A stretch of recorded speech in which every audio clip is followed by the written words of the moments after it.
Olá, vamos dar início a mais uma aula de física para o primeiro ano do ensino médio, falando sobre trabalho de uma força, a primeira parte desse conteúdo. Trabalho de uma força. Vamos relembrar a definição de força. De acordo com a física, força é um agente físico capaz de deformar ou acelerar o corpo sobre o qual ele atua. No caso, nós temos um bloco recebendo a aplicação de uma força e com essa força ela pode deformar esse corpo ou fazer a sua velocidade variar. Trabalho da força paralela ao deslocamento. Imagine uma força constante, paralela e de mesmo sentido que o deslocamento D, efetuado por um corpo devido à ação da força que nele atua. Então, vejam só a ilustração. Nós temos aí um bloquinho recebendo uma força externa F, e essa força paralela ao deslocamento, né, de acordo com a posição da superfície. Então, nós temos aí um deslocamento sendo ocasionado pela aplicação dessa força.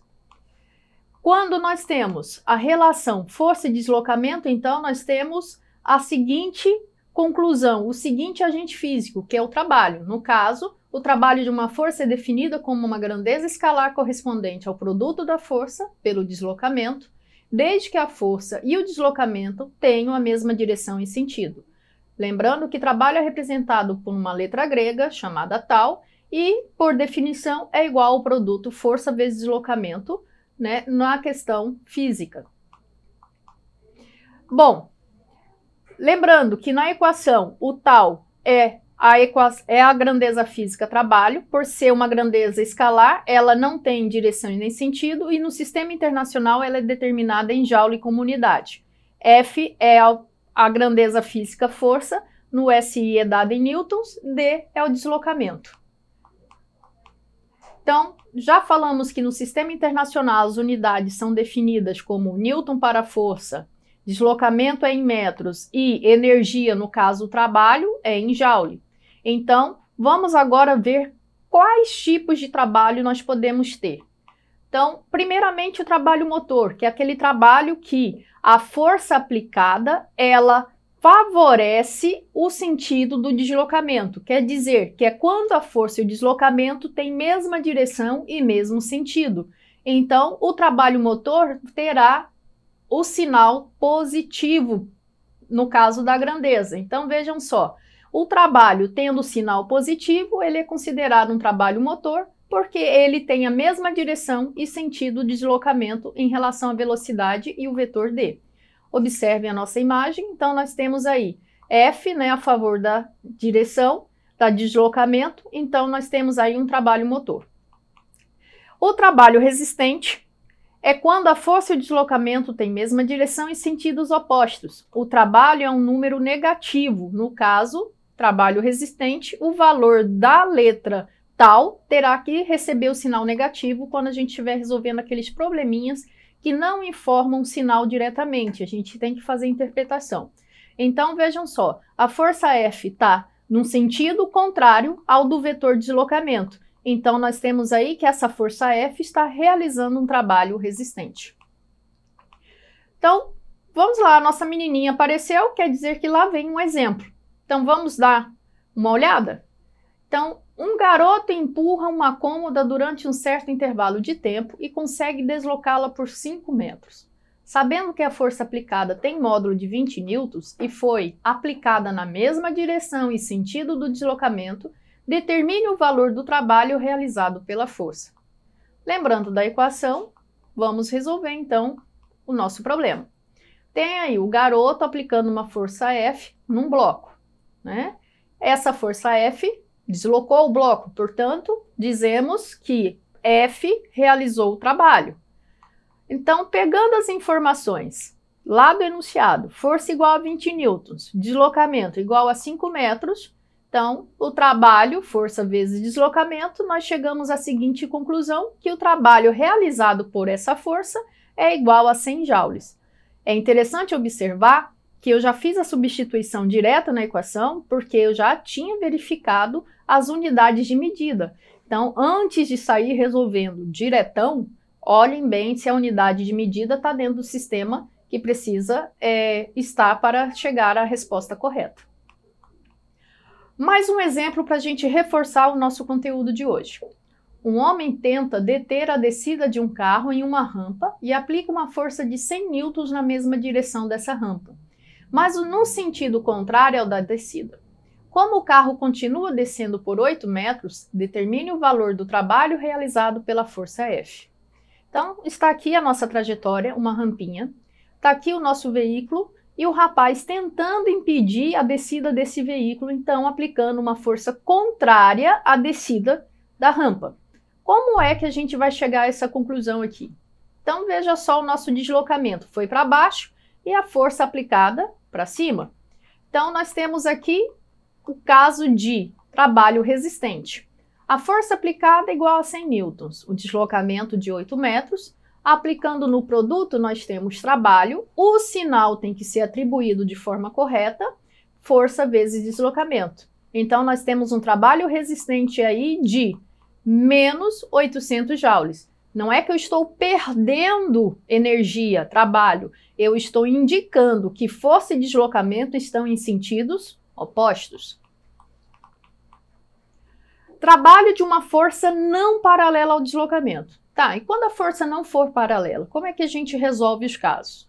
Então, agora imagine uma força constante F que tem um ângulo θ em relação ao sentido do deslocamento D de um corpo, quer dizer, inclinadinho, tá? O deslocamento está ocorrendo na horizontal, mas eu estou puxando na diagonal. Como é que fica a nossa equação, então, do trabalho?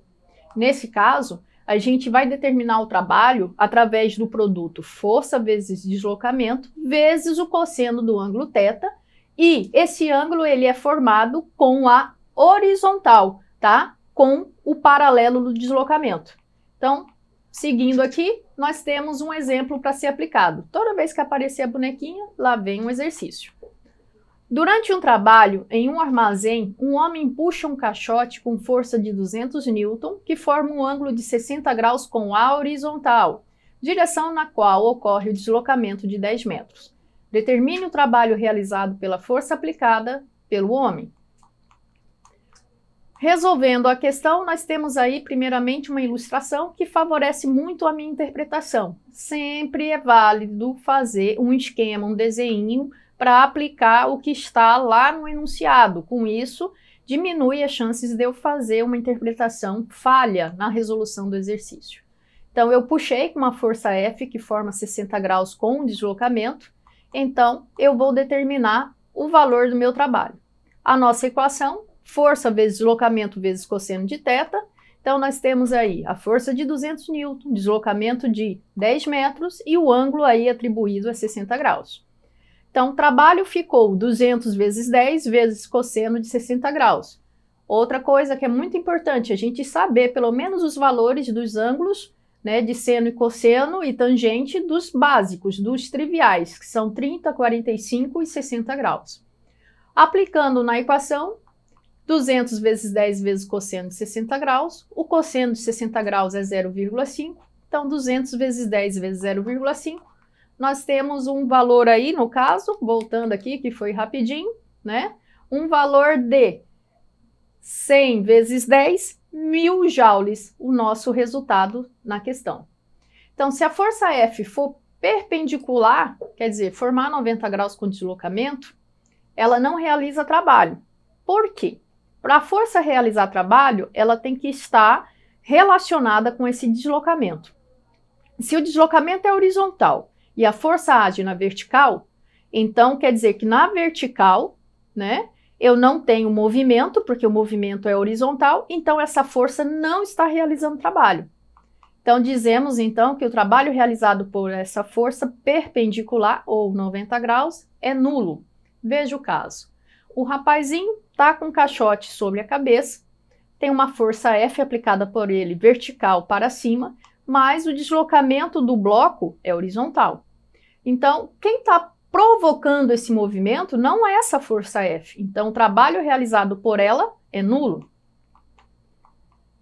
Então, aqui a força que o homem coloca para segurar o caixote é perpendicular ao deslocamento, portanto, o trabalho realizado por essa força é igual a zero. Dizemos que a força que o homem aplica realiza esforço físico, mas não realiza trabalho. Então, vamos anotar esses conceitozinhos. Trabalho de uma força variável. Quando a força não é constante, quando ela aumenta e diminui no decorrer do tempo, que no caso seria uma aplicação das forças elásticas, né? Se a força F for variada, o trabalho pode ser calculado pelo gráfico da força F em função do deslocamento D do corpo. Como o trabalho é produto da força pelo deslocamento, o valor absoluto do trabalho será numericamente igual sobre a área sobre o gráfico.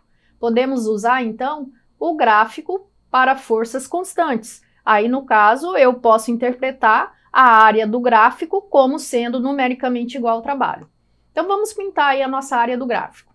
Uma força variável, ela cresce com o tempo, né? No caso, com o deslocamento. Conforme eu vou deslocando, a minha força vai aumentando.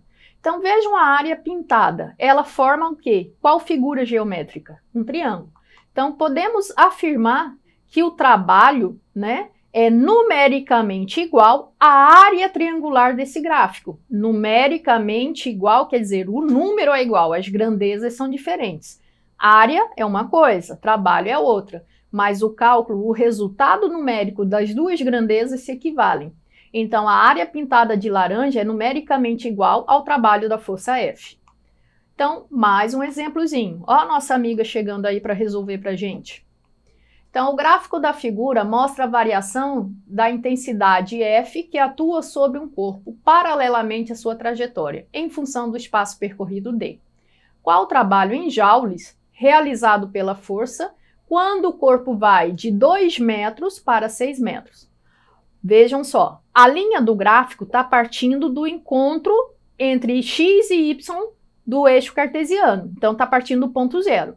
Mas eu não quero que conte a partir do deslocamento de 0 metro. Eu quero que conte a partir de 2 até 6 metros.